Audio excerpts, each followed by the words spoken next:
Chapter 2. Jennifer. Jennifer is small with brown and white spots and long ears. When Libby saw her, she cried, "Oh, what an adorable dog!" "She comes with the house," Daddy said. "She belongs to Professor Egren and she's ours for the summer." "I'm going back to the car," I said. Daddy held my arm. "She can't hurt you." "Oh, sure," I said, pulling away from him. "But I'll just wait in the car until you decide what to do with her, because I'm not staying here if she does." I ran down the road, jumped into our car, and started to shake. How could they do this to me? Their own child, their own younger daughter. Didn't they understand? Didn't they care? Daddy and Mom hurried to the car. Mom stuck her head in the open window. "Sheila," she said, "Jennifer is very small. She's more afraid of you than you are of her." "Did she tell you that?" I asked. Daddy said, "She's got a doghouse and a fenced-in area.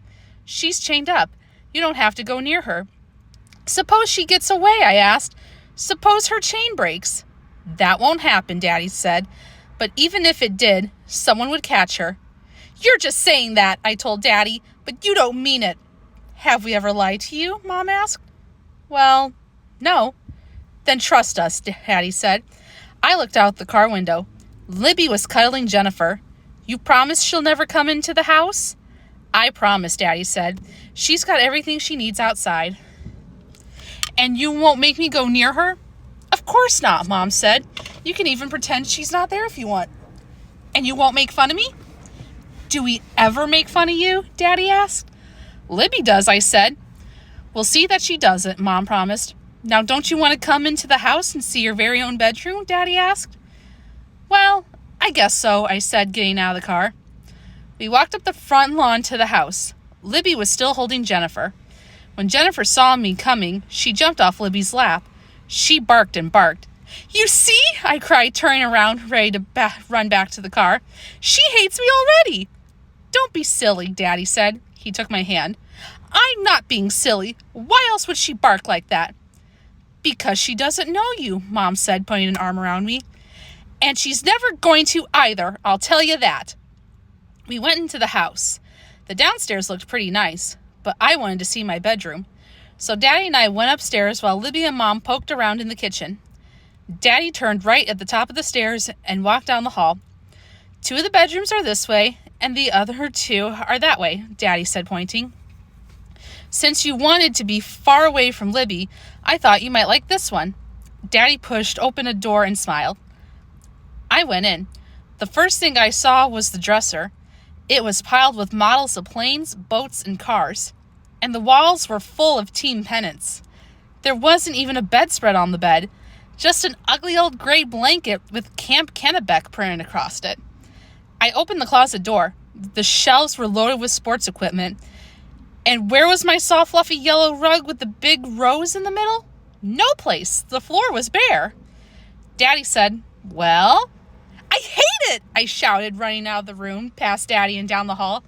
I looked into the other bedrooms, but they were all the same. "They're all boys' rooms," I cried. Daddy followed me and said, "Well, of course they are. Professor Egren has 3 sons. When I heard that, I got so mad I kicked the closet door and made a mark on it. Mom came upstairs then and said that wasn't a very nice thing to do in somebody else's house. Maybe it wasn't, but I didn't care. Libby wasn't disappointed when she saw her bedroom. She doesn't mind having a boys' room. She loves it. She says it makes her feel very close to Professor Egren's 15-year-old son. Daddy says my room belongs to his 12-year-old son, but if I hate it that much, I can have the room which belongs to his 3-year-old son, even though it's much smaller." I told him, "No, thank you. I'd rather sleep in a 12-year-old's room than one that belongs to a baby." Mom said if we hurried and unpacked, we could go for a ride around Tarrytown. So I went to my room and put my clothes away. When I opened my desk drawers, I found 6 tubes of Tester's glue, 27 bottles of model paint, and a note. It said, "Warning to whoever uses this room. I hate girls. So if you are one, look out. And if you touch any of my models, I will get you someday. B.E." "Ha, ha, ha," I said, ripping the note into tiny pieces. After supper, Daddy drove us around Tarrytown. It is a very hilly place. When you get up high, you can look down and see the Hudson River. Of course, you can also see it right in New York. When I was younger, I used to climb to the top of the jungle gym and look out at it. There's something about the Hudson River that makes me feel good, even if it is polluted. When we came home, I got ready for bed. Before I climbed in, I looked out my window, and what was right underneath my room? Jennifer, that dumb old dog. She looked up at me and barked. I barked right back at her. I knew we should have gone to Disneyland. Well, hopefully things will improve for Sheila. Join me for Chapter 3.